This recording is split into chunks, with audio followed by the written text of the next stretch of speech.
Either sign the house over to me quietly, or I'll throw you out onto the street by force, my only son, Benjamin, told me, staring at me with those cold eyes I no longer recognized. In silence, I picked up the phone and dialed a number. "Hello?" A voice answered on the other end. Benjamin turned pale instantly, his face lost all color, and he was speechless. "If you are watching this, subscribe and tell me where you're from, because what I am about to tell you will change how you see family relationships forever. I am 70 years old, and I never imagined I would end up confronting my own son this way. But before we get to that devastating moment, I need you to understand how I got here, how a mother who gave everything ended up being threatened in her own home by the son she raised with so much love and sacrifice. This is my story, and I promise you, justice arrived in a way none of them saw coming. My name is Eleanor, and for 50 years, I was the devoted wife of Arthur, a hard-working man who built our life brick by brick. We lived modestly but with dignity in a house he bought with the sweat of decades of honest work. When Benjamin, our only son, was born, I swore that child would have everything we never had. Arthur worked double shifts in construction, while I cleaned other people's houses to pay for Benjamin's private school. I remember his little hands clinging to my skirt when I dropped him off at school, his bright eyes full of innocence. He never asked for anything, but I gave him everything. Every dollar I earned went straight to his education, his clothes, his books. Arthur and I ate ramen noodles, so Ben could eat real meals. We wore old clothes so he could always have a new uniform. That was our love, silent but absolute. The years flew by, and Ben grew into a handsome, intelligent young man. He graduated with honors, got into college, and we were so proud we cried with happiness. Arthur said it had all been worth it, that seeing our son succeed was the greatest reward. But then she arrived. Victoria appeared in Ben's life during his senior year of college. She was a beautiful woman, I won't deny that, but there was something in her eyes that unsettled me from the start, a calculating coldness hidden behind perfect smiles.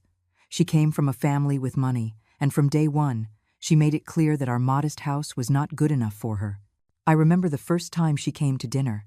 She looked around with barely hidden disdain, touching the furniture as if it might contaminate her. Arthur and I prepared the best meal we could afford, but she barely took a bite, saying she was on a diet. Ben looked at her, starstruck, blind to her obvious contempt for us.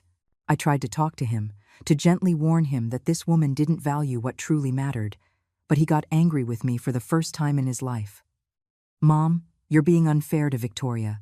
She's just different, that's all. Not everyone has to live like us," he told me with a hardness that broke my heart. It was the first crack in our relationship, the first sign that I was losing my son. Arthur held me that night while I cried silently, promising me that Ben would return to being the loving boy we raised, but he never came back. They got married 6 months later in an elegant ceremony that Victoria organized completely. Arthur and I were barely consulted. I felt like an awkward guest at my own son's wedding. Victoria wore an incredibly expensive ivory-colored dress with beadwork that sparkled under the lights, while I wore the same dark green dress I had bought years ago for another occasion. Victoria's friends looked at me with poorly disguised pity, whispering among themselves. I heard one say, "Poor Ben, coming from a family like that." I swallowed my pride and smiled through the whole ceremony because I didn't want to ruin my son's day. Arthur squeezed my hand during the vows. We both knew we were losing Ben to a world that valued money more than love, but we never imagined to what extent. The first few years of marriage, Ben still visited occasionally. He came alone because Victoria always had excuses. Headaches, social commitments, exhaustion. The truth was obvious. She didn't want to set foot in our humble home. Ben began to change gradually. He talked about investments, properties, business opportunities. His job at a real estate firm was going well, but it was never enough for Victoria. "Mom, when are you thinking of selling this house? It's too big for just the two of you. You could move into a smaller apartment and have extra money," he suggested one day during a visit. Arthur tensed up beside me. This house was his pride, his legacy, the result of 30 years of hard work. "Son, this house is our home. This is where you grew up, where our memories are. We're not selling it," Arthur replied firmly. Ben didn't insist that day, but I saw something in his eyes that scared me. Greed. My son was looking at our house as if it were already his, calculating its value. Then Arthur got sick. It was sudden and devastating, a massive heart attack that barely gave him time to say goodbye. He spent his last weeks in the hospital, weakening day by day while I clung to his hand, begging him not to leave me alone. Ben came to the hospital 3 times in those weeks. 3 times in 1 month, while his father was dying. Always in a hurry, always with urgent calls to take, always with Victoria waiting for him outside because hospitals gave her anxiety. The last time Arthur spoke coherently, he gripped my hand with surprising strength and said, "Eleanor, don't let anyone take this house from you. It's yours. Promise me." I promised him, without really understanding why he was insisting so much. 2 days later, my Arthur was gone forever, leaving me alone in a world that suddenly seemed too large and cold. The funeral was a blur of faces and empty words. Ben cried. I saw him truly cry, and for a moment I thought the pain would bring us back together. How wrong I was. Victoria didn't even pretend to be grieving. She wore a tight-fitting black dress, completely inappropriate for a funeral, and spent the ceremony scrolling on her phone. After the burial, when everyone left, I was alone in my house for the first time in 50 years. The silence was deafening. Every corner reminded me of Arthur. His laugh, his voice, his presence. I cried for days on end, barely eating, barely sleeping. Ben called twice that first week, brief, awkward conversations where he didn't know what to say. A month passed before he came to visit me again, but this time he didn't come alone. Victoria accompanied him, and for the first time in years, she entered my house. They sat in the living room, and Ben cleared his throat uncomfortably before speaking. "Mom, we need to talk about your situation. This house is too much for you alone. The expenses, the upkeep, everything. Victoria and I have been thinking, maybe it would be better if you moved in with us. We could sell this house, and you'd have financial security for your final years." My final years. I was 70, not dead. But what hurt most was the way they said it, as if I were a burden, a problem to be solved. I looked Ben straight in the eyes, searching for the boy I had raised, but I only found a calculating stranger. "Ben, this house was your father's dream. All our memories are here, your childhood, our lives." "I am not selling it," I replied, my voice trembling but firm. Victoria let out an exaggerated sigh of frustration and looked at Ben with that expression that clearly said, "I told you so." "Mom, be realistic. You're an older woman, alone, in a big house. What if you fall? What if you get sick? We live 40 minutes away. We can't be driving over every time you need something." "It's for your own good," Ben insisted, but I heard Victoria's words coming out of his mouth. "I appreciate your concern, but I am perfectly fine. I have my neighbors, my friends from church." "I am not alone," I said, trying to stay calm. Victoria stood up abruptly, clearly irritated by my refusal. "Ben, we've wasted enough time. Your mother is stubborn. She won't listen to reason."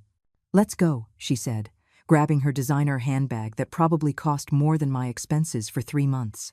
Ben looked at me with disappointment, as if I were the unreasonable one, and they left without even a proper goodbye. That was the first of many uncomfortable conversations. Ben started visiting more frequently, but they were no longer visits from a concerned son. They were negotiations. Constant pressure for me to sell the house. Every time he came, he inspected everything with critical eyes, pointing out flaws, maintenance issues, expenses that, according to him, I couldn't afford. "Mom, the plumbing is old, the roof needs repairs, the paint is peeling. How much do you think all those repairs will cost? Thousands of dollars you don't have. If you sell now, I could get good money for it. Later, it will be too late, and the value will drop," he told me constantly, like a persistent salesman. I resisted, but I must admit I was starting to feel the pressure. Arthur had left me the house fully paid off, but living on the pension I received was getting harder. Utilities were going up, food cost more, the medications for my blood pressure weren't cheap. I started taking in sewing jobs to earn extra money, mending clothes for the neighbors late into the night. Ben found out I was working and flew into a rage. "You see, Mom, this is exactly what I'm talking about. A 70-year-old woman sewing until midnight because she can't maintain this house. It's ridiculous. It's dangerous for your health. Sell the house and stop suffering. But I wasn't suffering.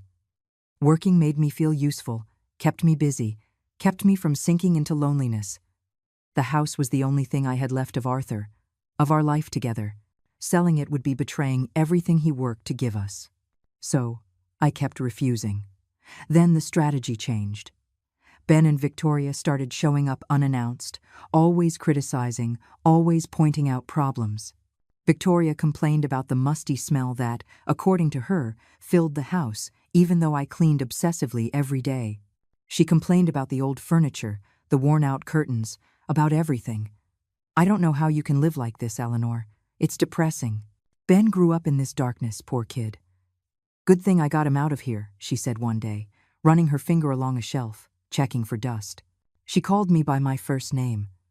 She didn't even call me Mom or Mrs. Eleanor anymore. Just Eleanor, as if we were friends, or worse, as if she had authority over me. I swallowed the insult and didn't respond.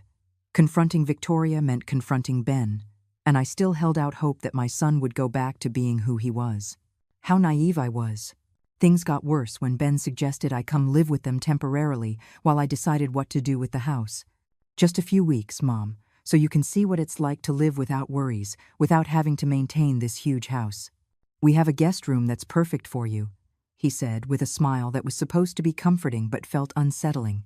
I finally agreed, exhausted from the constant pressure, thinking that maybe a change of scenery would help me clear my head. I packed a small bag with clothes for 2 weeks and left my house with a heavy heart, looking back as if I sensed something terrible was about to happen. Ben and Victoria's house was the complete opposite of mine. Modern, minimalist, and cold, like a soulless luxury hotel. Everything was white, gray, and gleaming chrome. There were no family photographs, no memories, just expensive, empty magazine decor. The guest room was small and austere, with a single bed and a tiny closet. The first few days were tolerable. Victoria practically ignored me, shut in her home office, working on I don't know what. Ben left early and came home late. I spent my days watching television in the living room, feeling like an intruder in a house that wasn't mine. I cooked occasionally, trying to be useful, but Victoria complained about the smells, saying her kitchen wasn't meant for heavy food. After a week, Ben came to my room with papers in his hand. Mom, I've been thinking, since you're here and comfortable, why don't we rent out your house?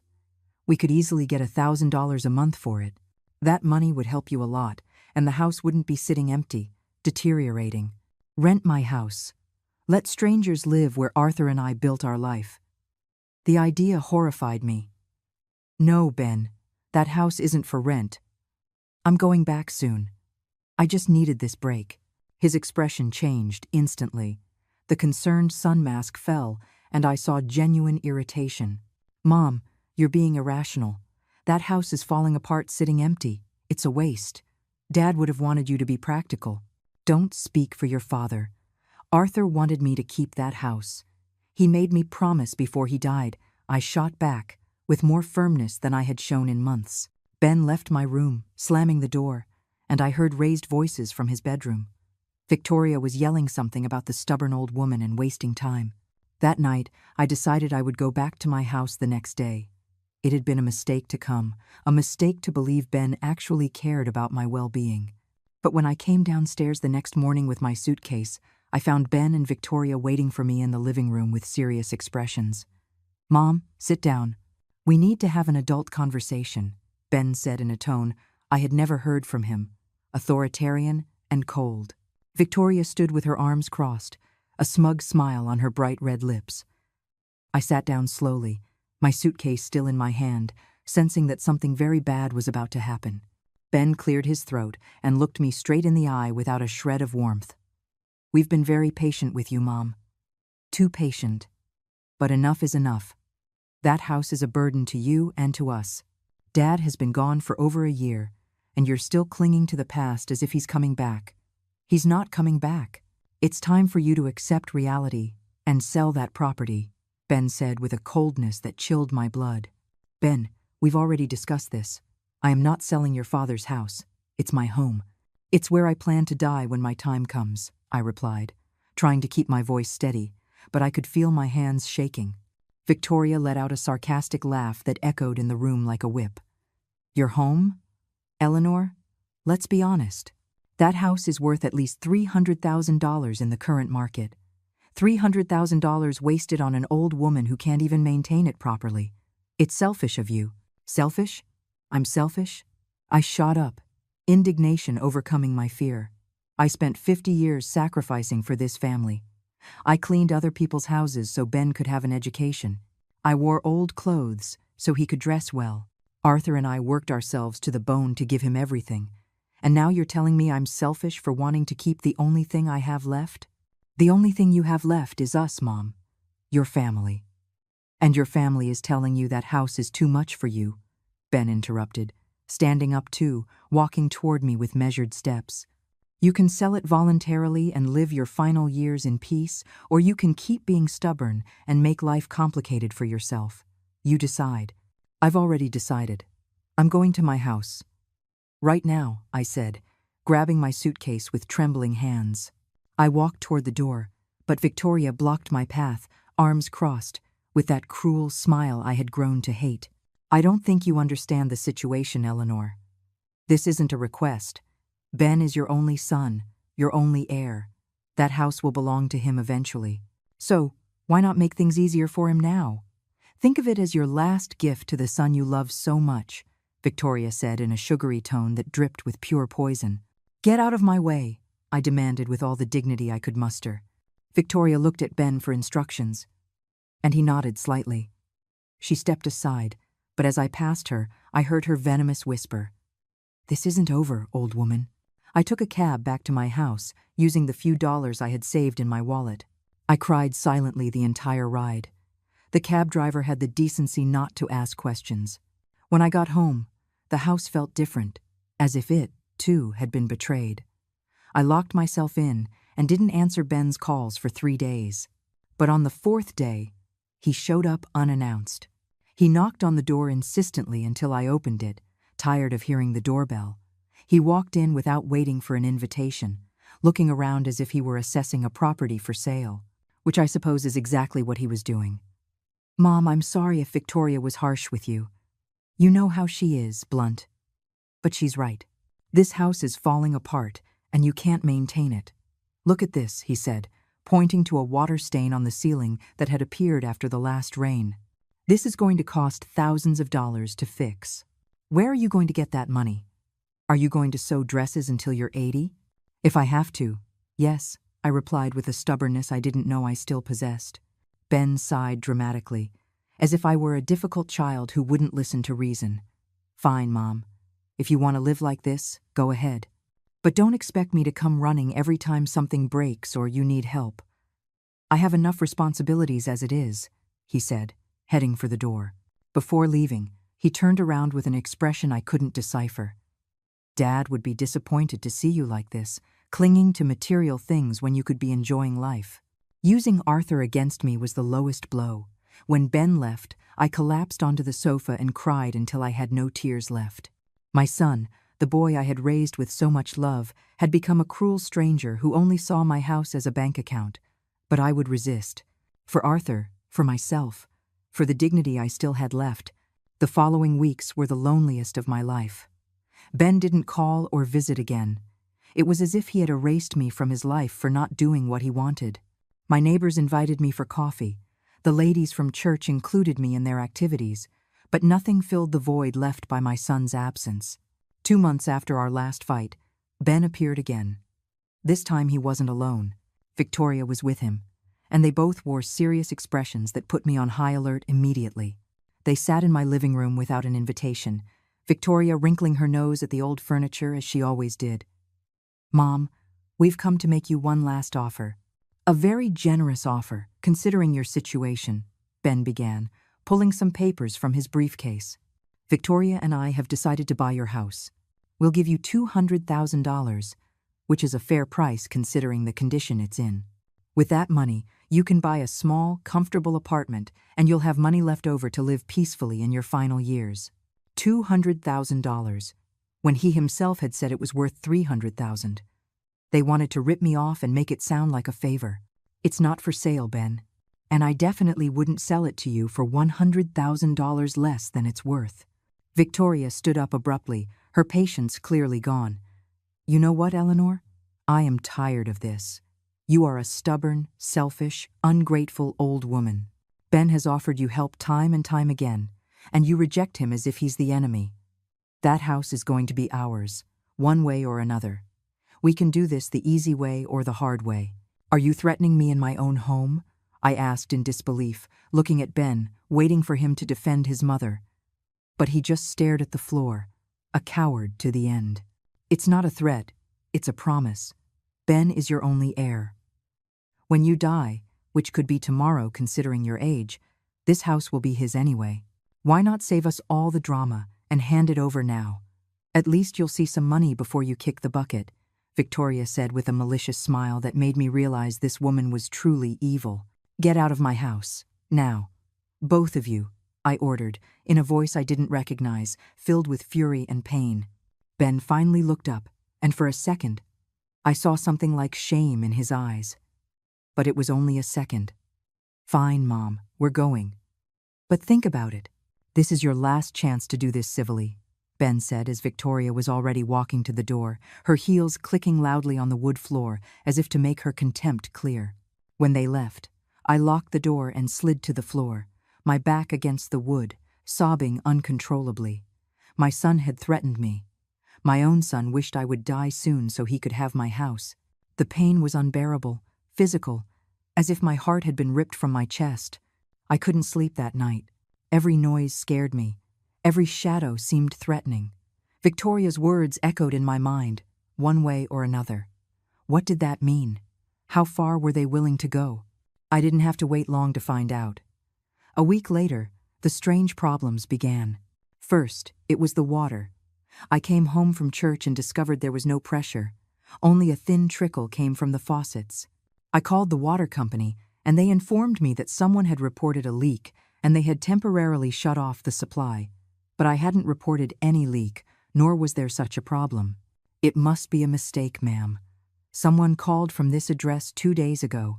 We'll have to send an inspector, and that will take at least a week, they told me with bureaucratic indifference. A week without proper water, having to carry buckets from my neighbor's house. At 70 years old, climbing stairs with heavy pails. Then, it was the electricity. An astronomical bill arrived, 4 times higher than normal. $500 that I definitely did not have. When I called to dispute it, they said the meter showed extremely high usage, as if I had every appliance running day and night. Impossible. I religiously turned everything off to save money. If you don't pay in 3 days, we will proceed to cut the service, ma'am. They warned me mechanically. I had to use the emergency savings I had hidden away, money I had been saving penny by penny for years. It vanished in an instant to pay a bill I didn't understand. Then I understood. These weren't coincidences. Someone was sabotaging my life, making it a nightmare to live in my own home. And there were only 2 people with a motive to do it. Ben knew every detail of my house. He grew up here. He knew where the meter was. He knew my routines. He had a copy of the keys that I had never asked him to return.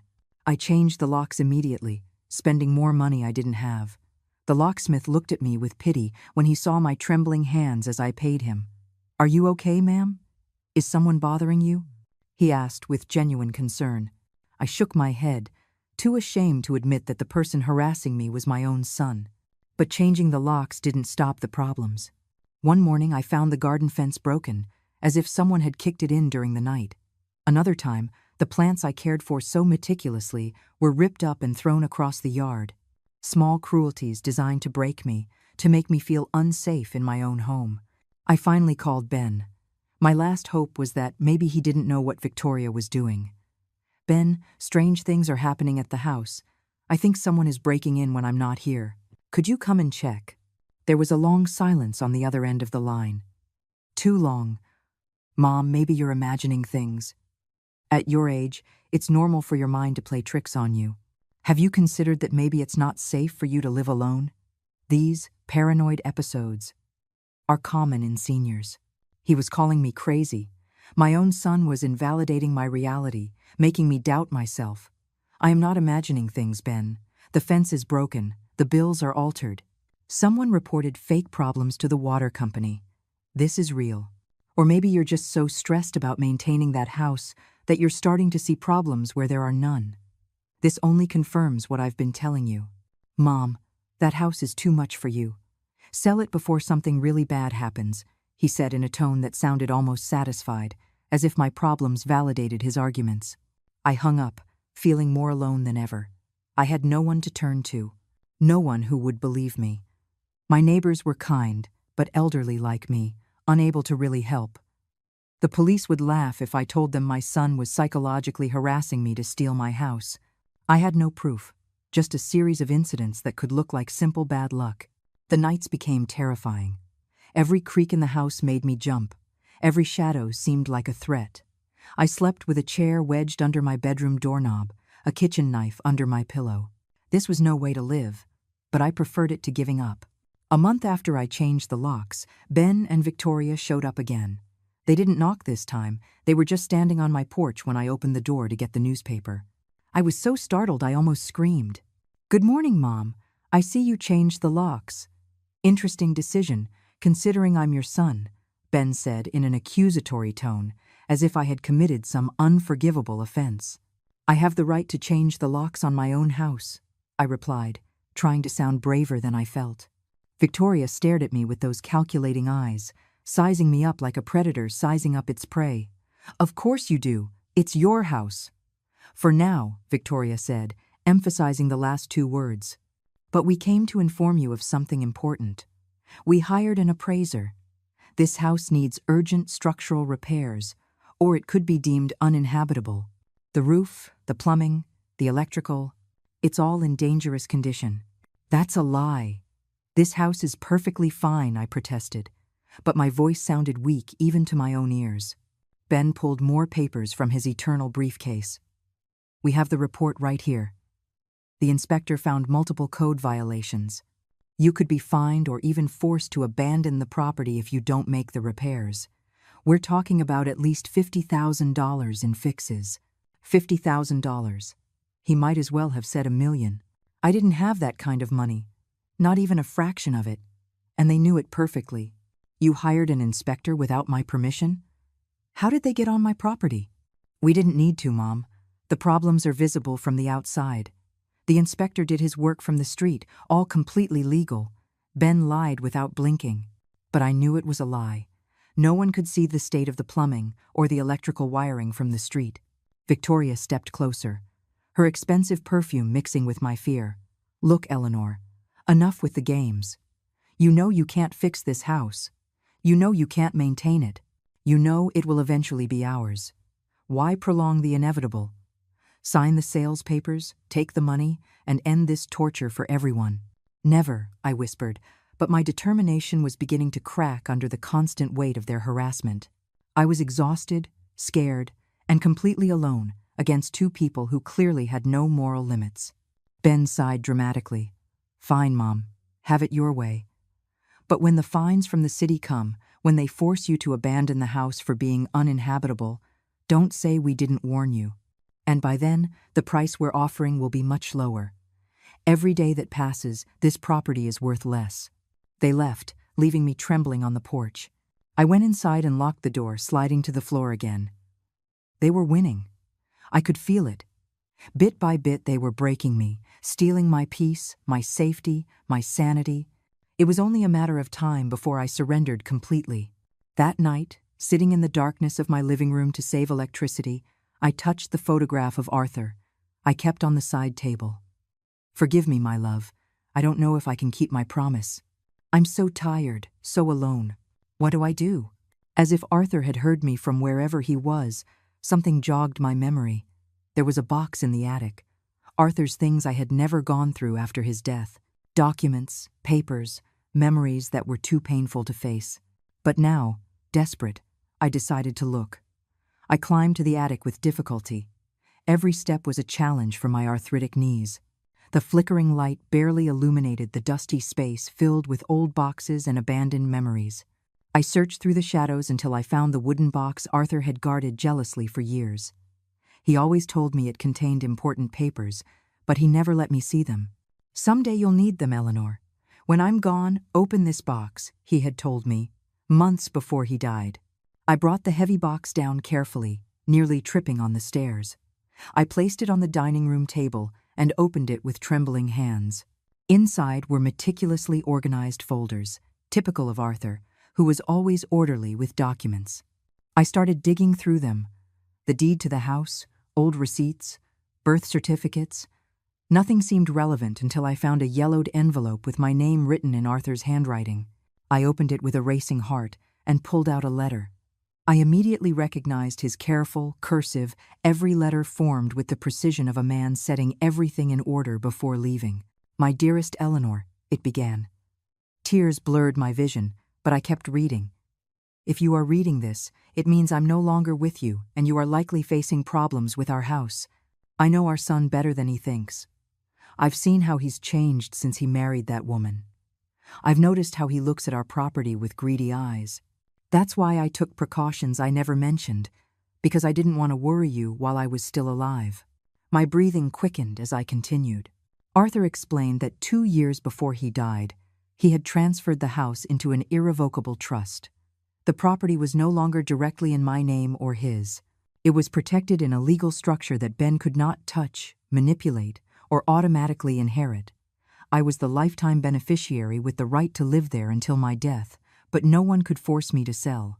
Furthermore, the letter continued, "I have been saving money in accounts Ben knows nothing about.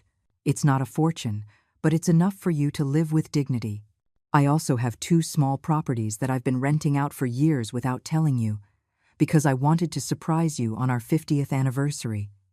That day never came, but now those properties are yours.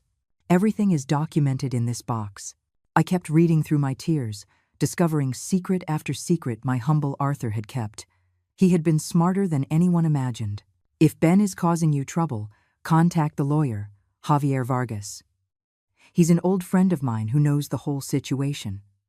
His number is at the end of this letter. He has specific instructions to protect you and ensure no one takes advantage of you. Trust him as you trusted me." The name Javier Vargas was written clearly next to a phone number. There was also an additional note. "I have paid his retainer for 10 years. It won't cost you a cent. Just call him, and he'll know what to do." I frantically checked the rest of the box. There they were.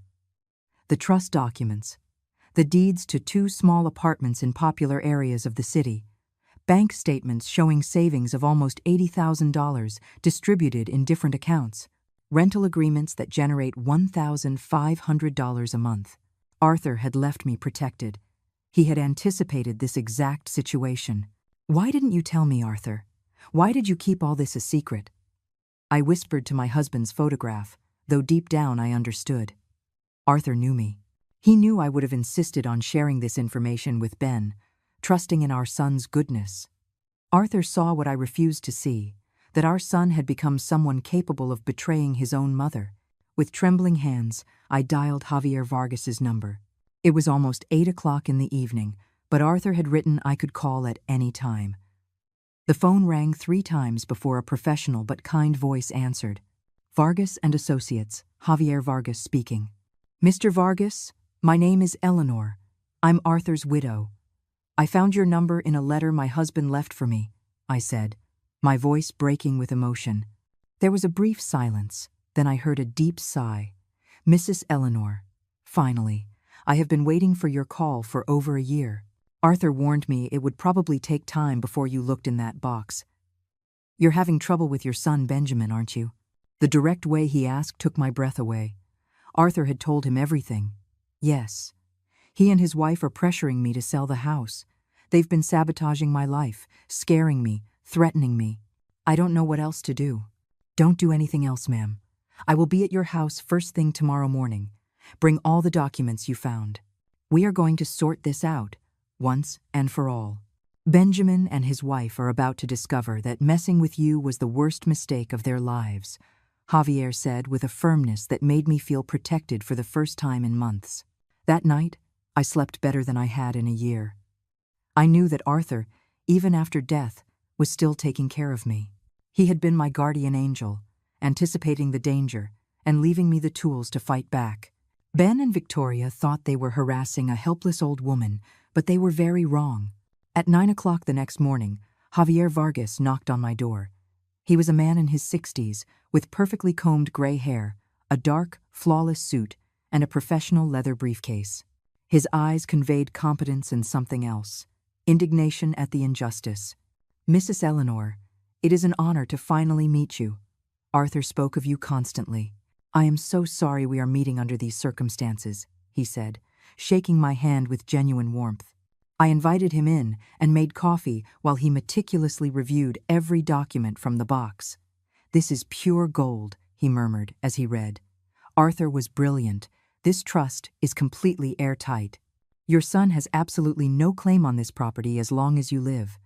And even after your death, the trust has specific instructions that Ben will have to follow if he wants to see a single cent."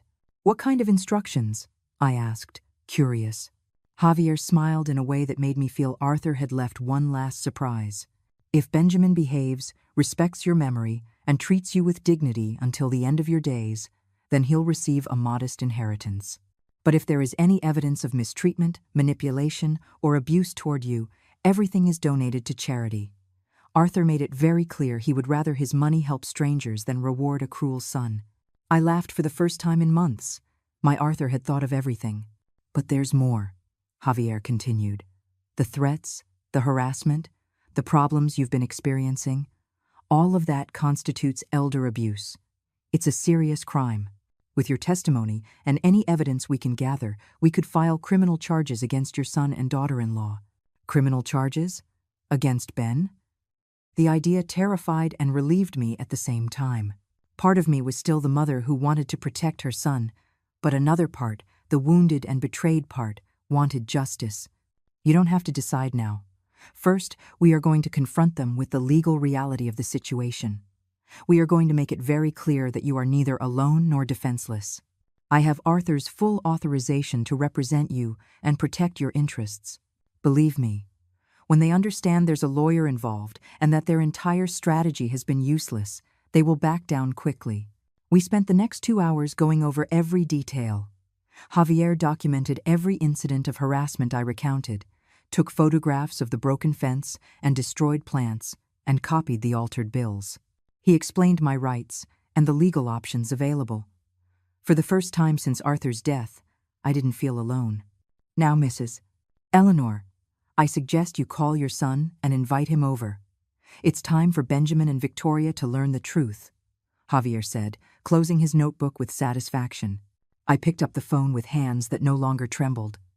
I dialed Ben's number, and he answered on the third ring with an impatient voice. "Mom, what is it now? I'm busy." "Benjamin, I need you to come to the house. It's urgent." "Bring Victoria, too," I said with a calmness that surprised me. Javier nodded in approval from his seat. "Urgent? Did you finally decide to be reasonable about the house?" he asked, with a hopeful tone that turned my stomach. He still thought he had won, that he had broken me completely. "Come and find out. I'll expect you in an hour," I replied, and hung up before he could ask any more questions. Javier smiled, satisfied. "Perfect. Now, prepare yourself, Mrs. Eleanor. What's about to happen will be difficult emotionally, but it's necessary. Your son needs to understand that his actions have consequences," Javier said, arranging documents on the dining room table like a general preparing his battle strategy. The hour passed slowly. Javier and I reviewed the plan. He would speak first, establishing the legal facts coldly. I just needed to stand firm and not let myself be emotionally manipulated. If he cries or tries to play the victim, do not give in. Remember everything they have done to you, Javier warned me. Exactly 60 minutes later, I heard Ben's car pull up outside. I looked out the window and saw them get out, Ben with a worried expression, Victoria with her perpetual look of annoyance. They walked to the door, and Ben knocked gently. I opened it without a word and let them pass. They immediately noticed Javier sitting in the living room, surrounded by documents. Ben's expression changed from worry to confusion to alarm in a matter of seconds. Mom? Who is this? What's going on here? Ben asked, looking between Javier and me with growing nervousness. Victoria, always sharper, had already identified the lawyer's briefcase, and her face paled slightly. Sit down, I ordered, pointing to the sofa. For the first time in months, my voice sounded authoritative in my own house. Ben obeyed automatically, years of upbringing overriding his current arrogance. Victoria followed reluctantly, her calculating eyes assessing the situation. Javier stood up and extended his hand professionally. Javier Vargas, Mrs. Eleanor's attorney. A pleasure to finally meet you, though I wish it were under better circumstances. Ben didn't shake his hand. He just stared at him, dumbfounded. Attorney? Mom? You hired an attorney? What do you need an attorney for? I didn't hire him. Your father did, before he died. Javier has been my legal representative for over a year. I just didn't know it until last night, I explained, secretly enjoying the look of growing panic on Ben's face. Victoria leaned forward, her voice as sharp as ever. I don't understand what an attorney has to do with anything. This is a private family matter. Javier let out a short, humorless laugh. It stopped being a private matter when you began harassing, threatening, and sabotaging my client. But before we get to that, there are certain legal facts you need to understand. He took the first document from the pile and placed it in front of Ben and Victoria. This is the deed to the property we are currently sitting in. As you can see, it is not in Mrs. Eleanor's name directly. It is in an irrevocable trust established by your father 3 years ago. Do you know what irrevocable means, Benjamin? Ben took the document with trembling hands, his eyes scanning the pages, not truly understanding what he was seeing. This can't be real. Dad never mentioned any trust. Your father was a very intelligent man who anticipated this exact situation. The trust protects this property from any claim, forced sale, or manipulation. Mrs. Eleanor has a lifetime right to live here. No one, absolutely no one, can force her to sell or transfer this property. Not even she herself can sell it without the approval of the trustee, which just so happens to be me, Javier explained with professional satisfaction. Victoria snatched the document from Ben's hands, reading frantically. Her face went from pale to red with fury. This is absurd. There must be a way to break this trust. Arthur was sick when he signed this. He clearly wasn't in his right mind. Be careful what you say, ma'am. I have complete medical statements proving Arthur was perfectly lucid when he established the trust. Any attempt to contest it will be futile and expensive. Believe me, this trust was designed by the best estate planning lawyers. It is absolutely airtight, Javier replied in an icy tone. Ben sank into the sofa, the reality hitting him like a hammer. His entire plan, all the months of harassment and manipulation, were completely useless.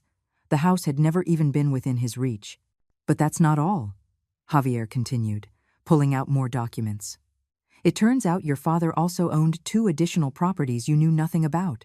Rented apartments that generate a steady monthly income, in addition to bank accounts with substantial savings. All protected, all outside your reach. That's impossible. Dad was a construction worker. He didn't have that kind of money, Ben exclaimed, standing up, his denial turning to desperation. Your father worked hard for 50 years and was extremely careful with his money. Unlike you, he understood the value of saving and planning. He also understood, sadly, that his son had changed and that he needed to protect his wife from your greed, Javier said, not softening his words. I sat in silence, watching Ben's arrogance crumble. It was painful to see my son like this, but it was also liberating. He finally understood he couldn't manipulate me anymore. Victoria turned to me, her fury barely contained. This is your fault, Eleanor. You poisoned Arthur against us. You put ideas in his head that we wanted to steal from you. None of this would have happened if you had just been reasonable from the start. Enough. Javier's voice echoed in the room with authority. Do not dare blame my client for your own avarice. I have extensive documentation of everything you have done to Mrs. Eleanor over the last year. The threats, the sabotage, the psychological manipulation. It all constitutes elder abuse, which is a federal crime with very serious consequences. Ben looked up sharply. Crime? We didn't do anything illegal. We just wanted to help Mom. Help her, Javier laughed bitterly. Reporting false emergencies to the water company, tampering with the electric meter to inflate her bills, destroying property, hiring a fake inspector to intimidate her with non-existent repairs. You call that help? You have no proof of any of that, Victoria said quickly, but her voice betrayed her nervousness. Javier pulled out a thick folder. I have reports of all the fake calls, traced. I have dated photographs of the damaged property. I have testimony from neighbors who saw you lurking around the house at odd hours. And I have the recordings of your threats. Recordings? What recordings? Ben turned completely white. Then he remembered. The last time they came, when Victoria said those cruel words. I had left my phone on the table, seemingly forgotten, but Javier had instructed me that morning to record any interaction. The recordings where Mrs. Victoria threatens my client, saying you'll get the house one way or another, where she suggests that Mrs. Eleanor's death would be convenient for you, where you admit to hiring that fake inspector, Javier said, playing snippets from his tablet. Ben and Victoria's voices filled the room, their cruel, incriminating words impossible to deny. Ben buried his face in his hands. Victoria stared at Javier with pure hatred. What do you want? Victoria finally asked, her pragmatism overcoming her pride. Money? A settlement? Everybody has a price. What we want is very simple, Javier replied, closing his tablet. You are going to leave Mrs. Eleanor completely alone. No more calls, no uninvited visits, no more threats of any kind. You will disappear from her life unless she, of her own free will, decides to contact you, and you are going to sign a legal document acknowledging that you have no claim on this property, now or in the future. Ben lifted his head, his eyes red and watery. Mom, please, you can't do this. I'm your son. We made mistakes, I admit it, but we don't deserve this. Dad wouldn't have wanted you to punish us like this. For the first time in months, I truly looked at my son. I saw the man he had become, weak, manipulative, controlled by his greedy wife. But I also saw flashes of the boy he had been, and my heart broke all over again. Your father did exactly what he had to do to protect me, Ben. He saw what I refused to see until it was too late. So what? You're going to sue us? You're going to put your own son in jail? He asked in a broken voice, trying to appeal to my maternal instincts. Javier stepped in before I could answer. That depends entirely on you. If you sign the document, commit to leaving Mrs. Eleanor in peace, and cause no more problems, then this ends here. But if you refuse, or if you ever bother her again in any way, I will file criminal charges immediately. I have enough evidence to secure convictions that include prison time. Victoria stood up abruptly. This is extortion. You're using legal threats to force us to sign away our rights. No judge would accept this. Call it what you want, ma'am. But I assure you, any judge will see this for exactly what it is. An abusive son and his manipulative wife harassing a 70-year-old woman to steal her house. The media would also love this story. I can see the headlines. Real estate executive harasses his own elderly mother. How do you think that would affect your career, Benjamin? Ben winced at the mention of his job. He was a manager at a prestigious real estate firm where reputation was everything. A scandal like this would destroy him professionally. Victoria understood it too. I saw her quickly calculating the consequences. Let us see this document, Victoria demanded, holding out her hand. Javier handed her several stapled pages. She read quickly, her lips tightening with every paragraph. This says we waive any future inheritance, that we have no right to anything when Eleanor dies. Correct. The trust has very specific instructions. If there is evidence of mistreatment, abuse, or manipulation toward Mrs. Eleanor, the entire inheritance is donated to charity. This document simply formalizes what is already a reality. You destroyed your relationship with her, and the consequence is that you will not be rewarded for your cruelty, Javier explained, emotionless. Ben looked at me with genuine desperation. Mom, are you really going to do this? You're going to leave me with nothing? I'm your only son. Dad would have wanted me to inherit something. Your father wanted you to behave like a decent son. He wanted you to love and respect me, not threaten and terrorize me in my own home. You had every opportunity in the world to be the man he raised you to be, But you chose to be. This, I said, gesturing to the documents proving his cruelty. Tears were streaming freely down Ben's face now. I'm sorry, Mom. I'm so sorry. Victoria was right. We needed the money. We're in massive debt. I thought if we got the house we could sell it and fix everything. But I never wanted to hurt you, I swear. Finally, the truth came out. It wasn't just greed. They were financially desperate, probably living far beyond their means, putting up a front of a lifestyle they couldn't afford. My house represented their financial salvation, no matter what it cost me. Poor financial decisions do not justify abuse, Benjamin. There are 1,000 ways you could have handled your problems without destroying your own mother, Javier said in a stern tone. Victoria dropped the papers on the table in a rage. Fine, we'll sign your stupid document, but this isn't over, Eleanor. We'll make sure you spend your final years completely alone. No grandchild will ever know their grandmother. You'll die with no family, no one to even remember you. Her words were like daggers, designed to cause maximum pain, and they worked.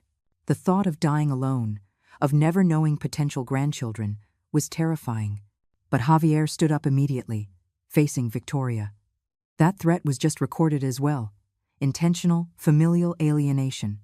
I can add that to the lawsuit if you'd like. Keep talking, ma'am. Every word buries you deeper, he warned in an icy voice. Ben grabbed Victoria's arm. Shut up. You've done enough damage. He turned to Javier, defeated. We'll sign. Give me the document. Javier placed the pages in front of them with 2 pens. Ben signed first, his hand shaking so badly the signature was barely legible. Victoria signed with furious strokes, practically tearing the paper with the force of her writing. Javier collected the documents, reviewed them carefully, and placed them in his briefcase. Perfect. Now, listen to me very carefully, both of you. As of this moment, you are not permitted to contact Mrs. Eleanor in any way. No calls, no visits, no messages through third parties. If she wants to speak to you, she will initiate the contact. Is that clear? Crystal, Victoria spat, getting up and walking to the door. Ben lingered for a moment, looking at me with pleading eyes. Mom, I really am sorry. I know you don't believe me, but I love you. I've always loved you. I lost my way, he whispered, his voice broken. Part of me wanted to hug him, to tell him everything would be okay, that I forgave him. But the stronger part, the part that had been betrayed and terrorized for months, held firm. If you really loved me, Ben, you never would have let things get this far. Your father loved you unconditionally, and it broke his heart to see who you were becoming. Now, go. Ben nodded, defeated, and walked to the door. Before leaving, he turned one last time. If you ever change your mind, if you give me another chance, I swear I'll be better. I swear I'll be the son you deserved. I didn't answer. I just watched him leave, closing the door behind him. I heard his car start and drive away, and then silence filled my house. But this time, it wasn't a terrifying silence. It was peace. Javier came over and put a gentle hand on my shoulder. You did the right thing, Mrs. Eleanor. You were incredibly brave. I burst into tears then, all the stress and pain of the last few months coming out in uncontrollable sobs. Javier let me cry, without rushing me, without judgment. When I finally calmed down, he offered me a tissue and sat across from me. Now what? I asked, my voice hoarse from crying. What do I do with my life now that my only son is dead to me? Now, you live, Mrs. Eleanor. You live the life Arthur wanted for you. You have financial security, you have your house, you have your freedom. And as for being alone, that's not true. I have instructions from Arthur to check in on you regularly. Furthermore, Arthur set up a fund for you to travel, to pursue hobbies, to do whatever you always wanted to do but couldn't due to lack of resources. He pulled more documents from his briefcase. There was an additional letter from Arthur that I hadn't seen in the box. Javier handed it to me with a soft smile. Arthur asked me to give you this only after the situation with Benjamin was resolved. I opened the letter with trembling hands. My beloved Eleanor, it began. If you are reading this, it means Javier has confronted Ben and you are safe. I know it hurts. I know your heart is broken. But I need you to understand something. You did not fail as a mother. We did everything right. Sometimes children simply choose paths we cannot control. But your life doesn't end because Ben made a bad choice. You have so much left to live for. I have left enough money for you to do everything you always dreamed of. Visit Paris like you always wanted. Take painting classes. Join groups at your church. Make new friends. Live, my love. Live for both of us, now that I can't be there. And if Ben ever truly changes, if he becomes the man we raised, you will know in your heart whether to give him another chance, but never ever settle for less than the respect you deserve. I love you eternally, Arthur. I cried again, but these tears were different. They were tears of gratitude, of love, of relief. Arthur had protected me, even from the grave. The days following the confrontation were strange. My house felt different, lighter, as if a dark weight had finally been lifted. Javier kept his word and visited me regularly, helping me understand all the finances Arthur had left organized. It turned out my financial situation was better than I had ever imagined. The apartments Arthur bought 15 years ago are now worth triple. The rents generate $1,500 a month after expenses. Added to your pension and the savings, you have over $3,000 a month in income. It's more than enough to live comfortably, Javier explained as we reviewed bank statements at my dining room table. $3,000 a month. Never in my life had I had that kind of money available. Arthur and I had always lived paycheck to paycheck, saving every cent for Ben. And now, ironically, I had abundance precisely because Ben had shown his true colors. Arthur also established a special fund of $50,000 specifically for you to use on things that bring you joy, travel, hobbies, whatever your heart desires. He wanted you to finally live for yourself, Javier continued with a warm smile. Guilt washed over me immediately. I can't spend that money on myself. It feels wrong, selfish. I should save it for emergencies. Javier looked at me firmly. Mrs. Eleanor, with all due respect, that mindset is exactly what Arthur wanted you to overcome. You spent 70 years living for others, first for Arthur, then for Ben. It is time to live for yourself. Those were Arthur's exact words. He made me promise I would make sure you spent that money on your happiness. His words made me cry again. I was crying a lot lately, but they were no longer tears of fear or pain. They were tears of liberation, of grief for lost time, and of gratitude for Arthur's love, which continued to protect me. 2 weeks passed with no word from Ben or Victoria. The silence was unsettling at first, after months of constant harassment, but gradually I got used to it. My neighbors noticed the change in me. Eleanor, you look different. Younger, happier. My neighbor Carol told me as we had coffee in her garden. I told her everything. I couldn't keep the secret. Carol listened with her mouth open, occasionally interrupting with gasps of indignation. That Benjamin. And I always thought he was such a good son. Thank God Arthur protected you. That man loved you like crazy, Eleanor. It was liberating to share my story. Carol connected me with other women in the neighborhood, and soon I found myself surrounded by true, supportive friends. I started going out more, participating in church activities, living instead of just existing. A month after the confrontation, Javier called me with news. Mrs. Eleanor, I need to inform you of something. Benjamin and Victoria are facing serious problems. Apparently, they were in debt to dangerous people, loan sharks. The financial pressure was real, though that doesn't excuse their behavior toward you. Are they in danger? I asked, and I hated myself for still caring. Javier sighed. Honestly, yes, but there's more. Benjamin lost his job. The firm found out about certain unethical behaviors in his dealings with clients. Apparently, this isn't the first case where he has tried to manipulate elderly people into selling properties. He was fired, and investigations are ongoing. My heart sank. Despite everything, he was still my son. What's going to happen to him? That's up to him, ma'am. He can face his problems honestly, or he can keep digging his own grave. But I thought you should know, in case he tries to contact you again.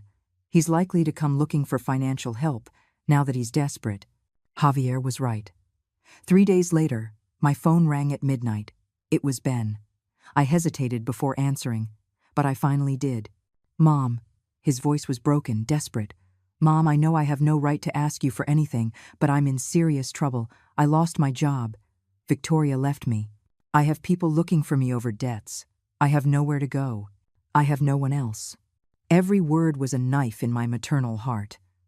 I wanted to help him immediately, invite him home, give him money, solve his problems. But I remembered Arthur's words. Never settle for less than the respect you deserve. Ben, I'm sorry to hear you're going through hard times, but the consequences of your actions are not my responsibility. You had opportunities to do things right, and you chose the easy, dishonest path.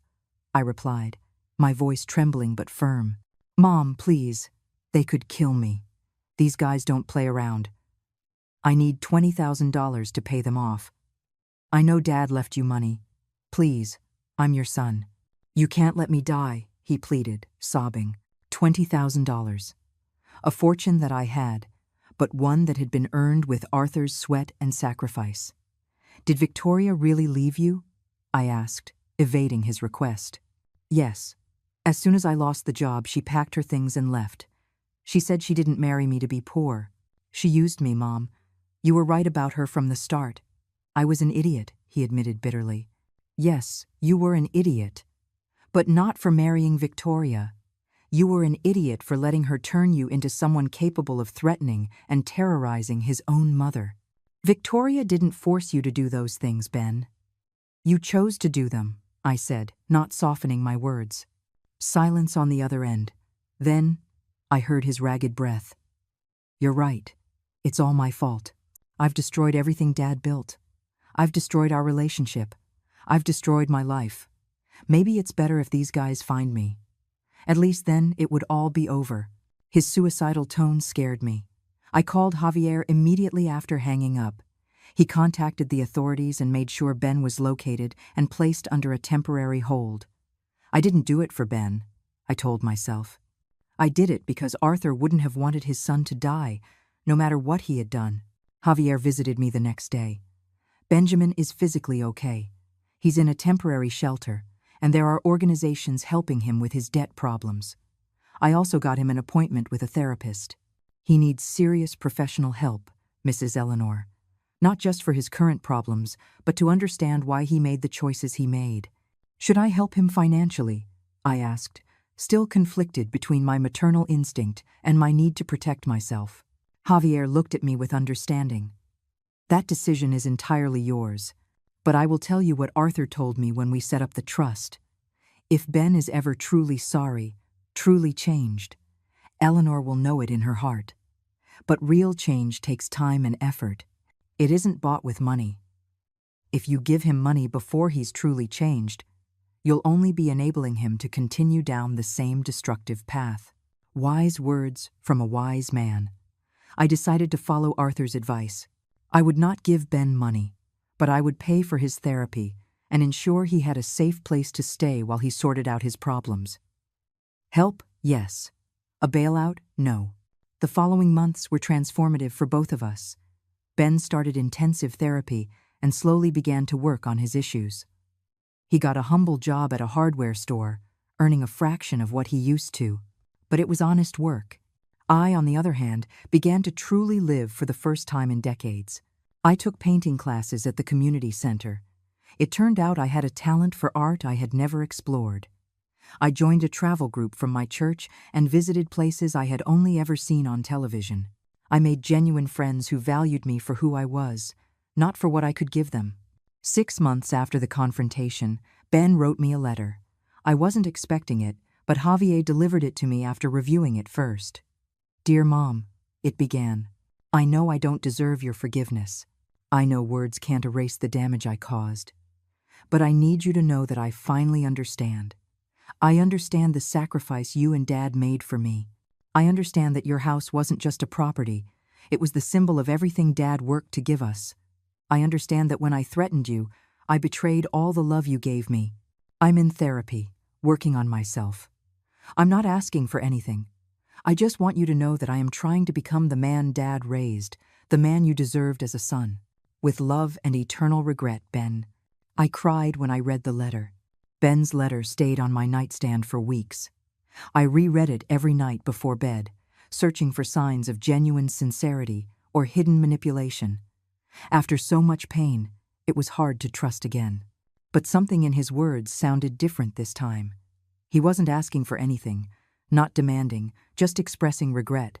Javier visited me 3 months later with more news. Benjamin has been attending therapy religiously. His therapist contacted me, with his permission, to inform me he's making real progress. He has also started attending Debtors Anonymous meetings and is working on a plan to pay off his debts honestly, even if it takes him years. Did he mention anything about me? I asked, hating myself for wanting to know. He talks about you constantly in therapy, I'm told, about the remorse he feels, about how he finally understands what he lost. But he's not demanding to see you or pushing for reconciliation. He's focused on changing for himself, not to get something from you. That, Mrs. Eleanor, is a sign of genuine change, Javier explained with a soft smile. The words gave me hope, but also fear. What if I forgave him, and he hurt me again? I talked to my group of friends about it. Carol was blunt, as always. Eleanor, forgiveness doesn't mean forgetting.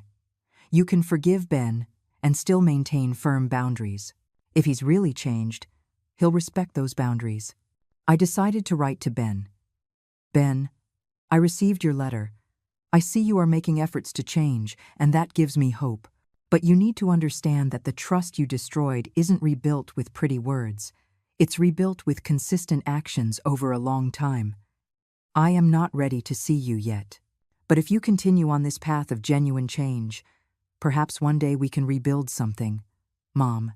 Javier delivered the letter personally. Ben cried when he received it, he told me later. The months turned into a year. Ben continued his therapy, kept his humble job, and paid his debts slowly. He sent me occasional letters, never asking for anything, just updating me on his progress. Meanwhile, my life blossomed in ways I never imagined. I painted a picture that was selected for a local art show. I traveled to 5 different countries with my church group. I did volunteer work at a center helping seniors who were victims of family abuse, sharing my story to help others. It was at that center I met Mariana, a 65-year-old woman going through a similar situation with her daughter. I helped her contact legal resources. I supported her emotionally. Watching her reclaim her power showed me how much I had grown myself. I decided to formalize my advocacy work.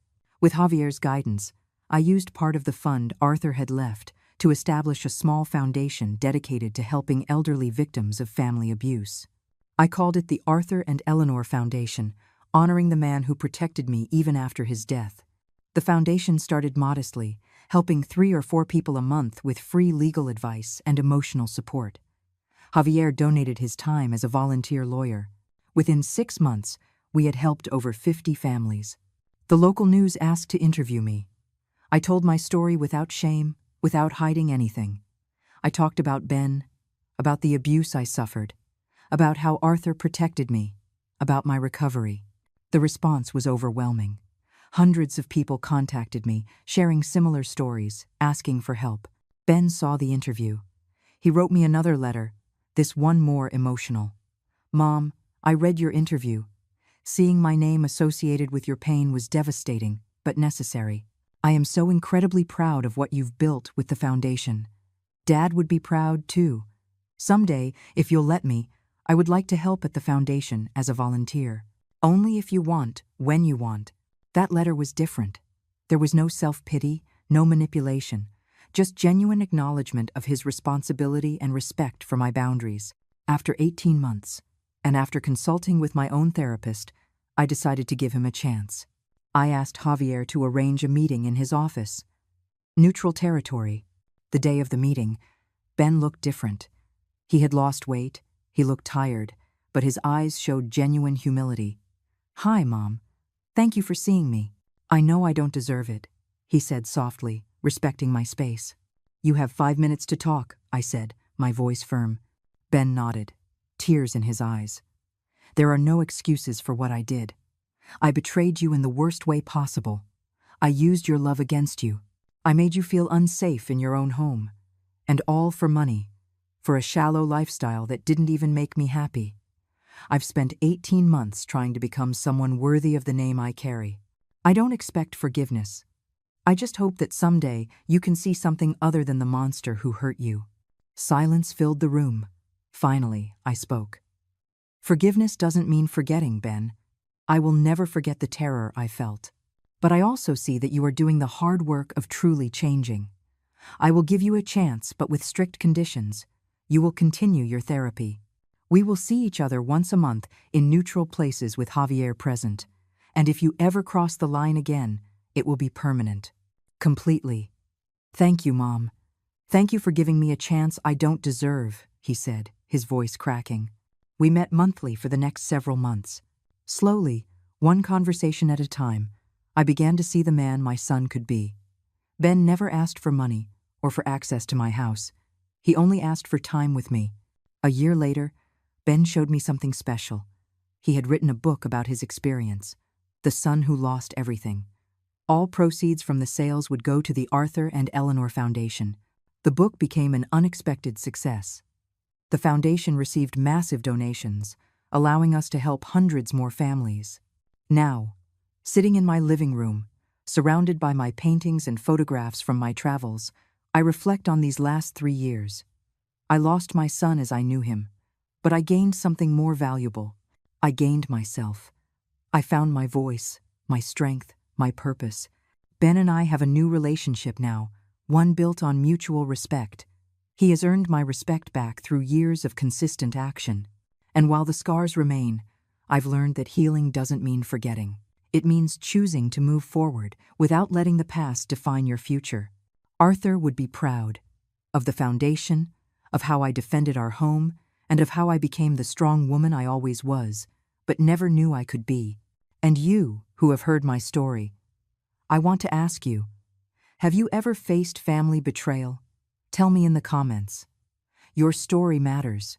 Remember, it is never too late to stand up for yourself, to demand the respect you deserve.